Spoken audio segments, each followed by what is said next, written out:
Welcome back, it's Kyle with All in Survival, and today we're going to talk about tactical communication. Mr. Bob is going to help me out, and we're going to get into the parts and what I've put together for my tac setup. We'll get into the radio, the antenna, the PTT, and the tactical headset. Let's get into it.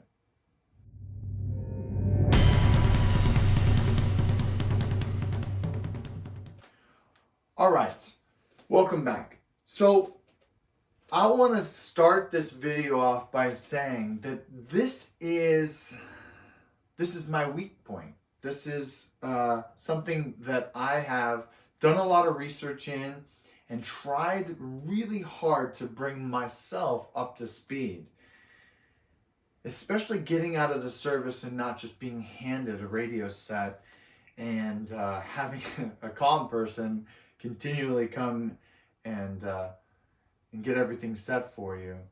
This has been a challenge for me, right? So going to the civilian side and wanting to run a tactical headset is a challenge because not everything works together. And I've had to do tons of research.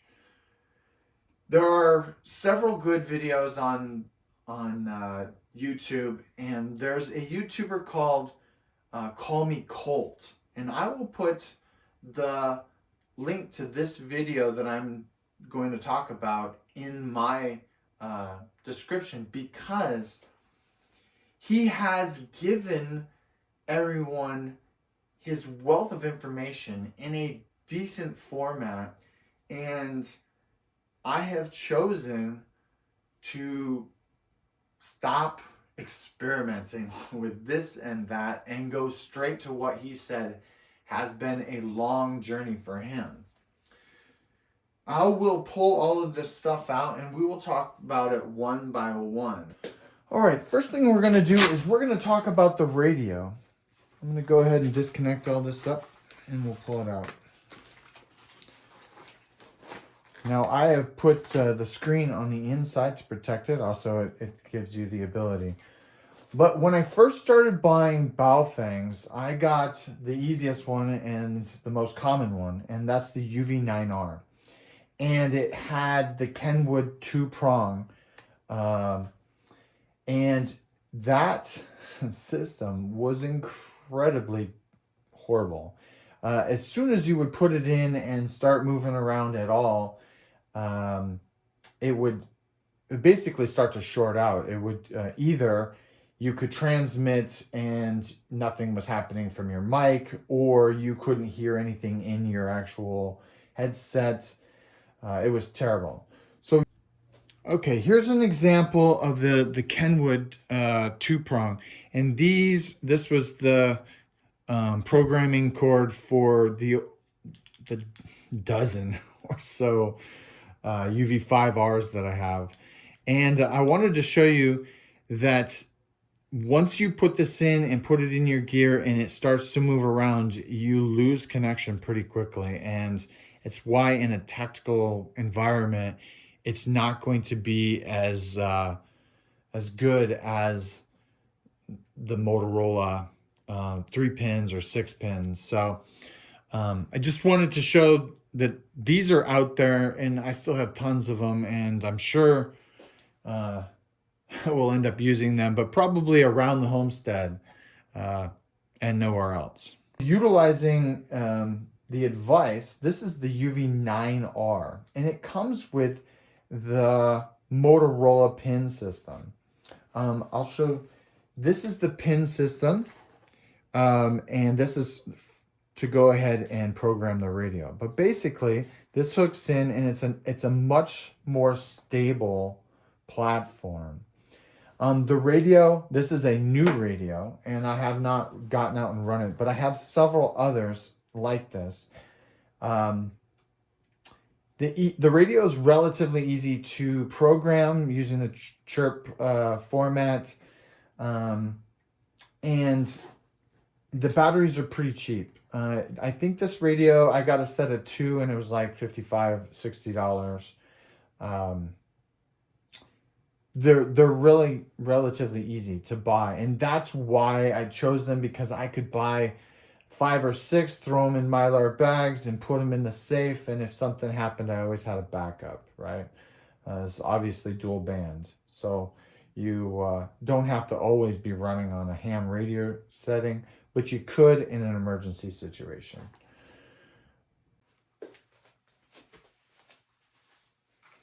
All right, before we get started, I'd like to talk a little bit more about the radio. So the ball fangs usually come with these little rubber ducky antennas, and they're poor. They're fine for line of sight for a certain amount of distance, but for tactical use, not so much. So what we want to do is we want to have the ability to switch out the antenna for your intended purpose. And for this intended purpose, we're going to be running our antenna through our gear to get the maximum amount of distance between that and the radio. So the radios come with a standard SNA connector, and we're going to take this adapter and we're going to put it on here and switch it to a BNC. Now, what does this do for me? Well, I can take it on and off.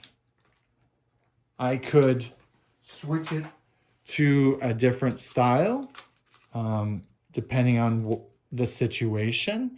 It gives you lots of capability, and it's fast, right? So put a little bit of thread locker in here and go ahead and tighten it down, lock it in tight, and you'll be set. These are relatively cheap, and once you know that you're going to be looking for BNC connectors on your antennas, you can just buy those from there on out. So that'll make things a little bit easier. Once again, Call Me Colt helped out a lot with that one. So, all right, next we're going to talk about a product called the VMAS, and this is from Disco 32. This is a great antenna, and I'm going to go ahead and move the camera, and I hate doing this, but what it allows you to do is run it through your gear, and you can weave it through all your gear and keep it out of the way, right? The last about 11 to 15 inches, I can't tell exactly, but this section right here, up in here, is where the actual antenna is. The rest of it is just a cable, and it's in a very strong cable protector, so it's going to keep that from getting snagged. I love this idea. It keeps it out of the way, and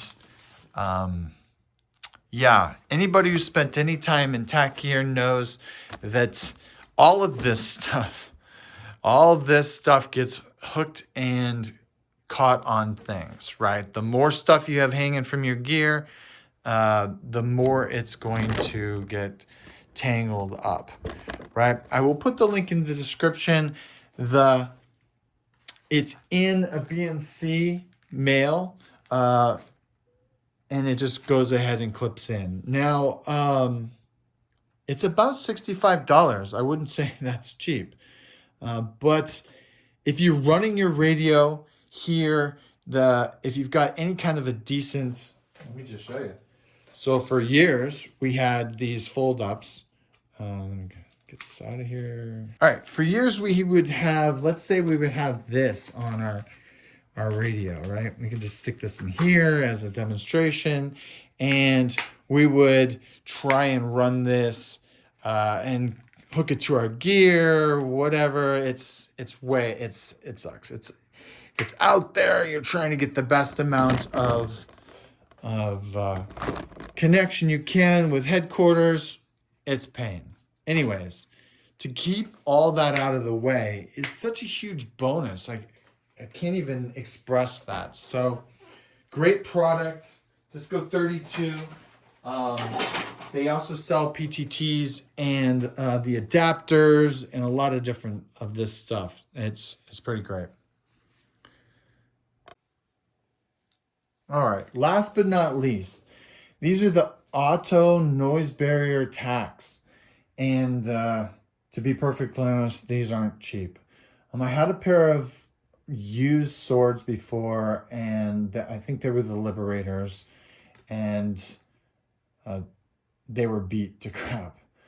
I went ahead and stuck with Hard-Headed Veterans and got their connector to hold it up. And I don't have an opinion either way at this point.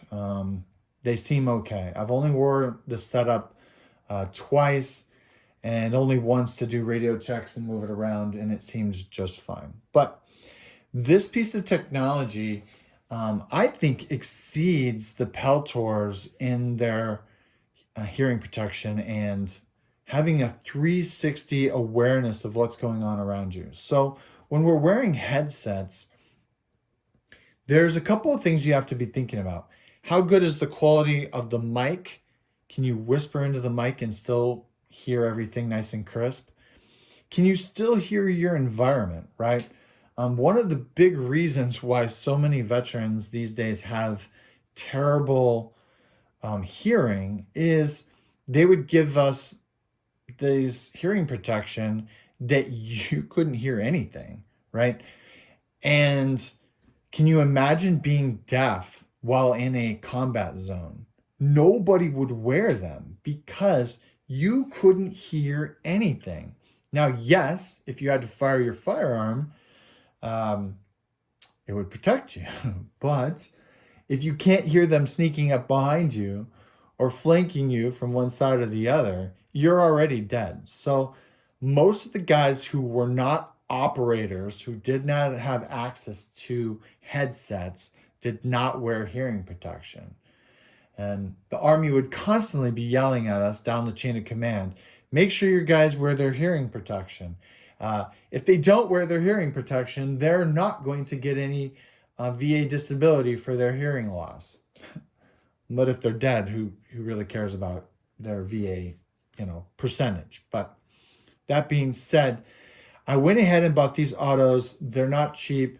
I'm looking to get long-term use out of them, and I'm looking forward to getting out there and running them. So the batteries are easy to get to, unlike the Peltors. The buttons are large and easy to manipulate.